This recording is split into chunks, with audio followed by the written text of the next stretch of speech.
साहब आधे घंटे चौकीदारी कर लो, मैं बस बाहर से खाना खा के आया। तेरी इतनी हिम्मत, तू मुझे चौकीदार के काम के लिए बोल रहा है? तेरा मालिक हूं मैं, समझ गया ना? अरे आपने थप्पड़ क्यों मार दिया मुझे?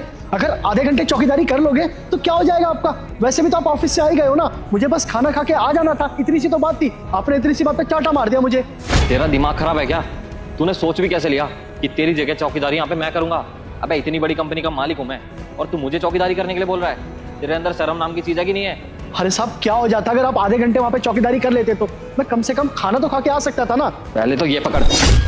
अबे तू खाना खाए जो मर्जी करे, मेरे को उससे क्या मतलब है? अब जिस चीज के तू पैसे ले रहा है ना, वो काम तेरे को करना ही पड़ेगा, चाहे इस काम को तू खाना खा के कर या भूखे पेट। मुझे इससे क्या मतलब? और मुझे एक बात समझ में नहीं आ रही, तू अपना काम किसी और को सौंप कैसे सकता है, वो भी अपने मालिक को? अबे तेरा काम क्या है? मैं गार्ड के काम के लिए हूँ ना सर, तो मैं गार्ड की नौकरी करता हूँ। तो चौकीदारी कर, ज्यादा दिमाग मत लगा, समझ गया ना? जैसे सर आप अपना काम मुझे देते हो, वैसे मैं आपको अपना काम दे रहा था बस। क्या मतलब? कुछ समझा नहीं मैं। मतलब मैं समझाती हूँ। इसको ये सब करने के लिए मैंने ही बोला था।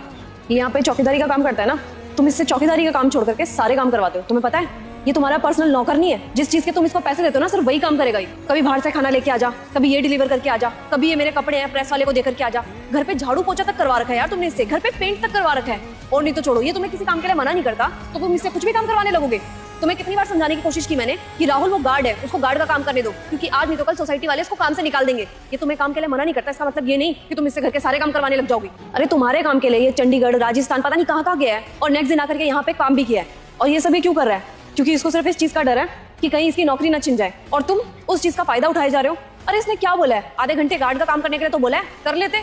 और ये गार्ड होने के बाद तुम्हारे सारे काम कर रहा है, तो तुम इसका एक काम नहीं कर सकते? रहने दीजिए ना मैम साहब, अब तो मुझे लगता है कि साहब को सारी बातें समझ में आ गई है।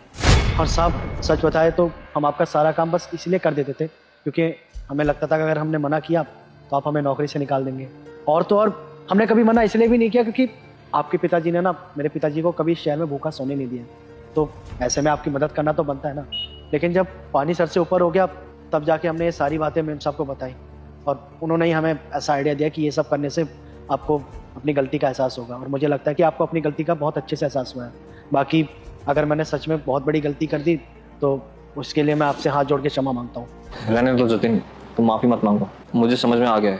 बेटा मुझे इग्नोर मत, तेरी माँ मर जाएगी। अगर तू अपनी माँ को बचाना चाहता है तो इस वीडियो को लाइक करके चैनल को सब्सक्राइब कर ले, और कमेंट में माँ लिख देना, तेरी माँ बच जाएगी। मैंने अपने बहुत सारे पर्सनल काम तुमसे करवाए। अरे मैं चाहता तो वो काम खुद भी कर सकता था,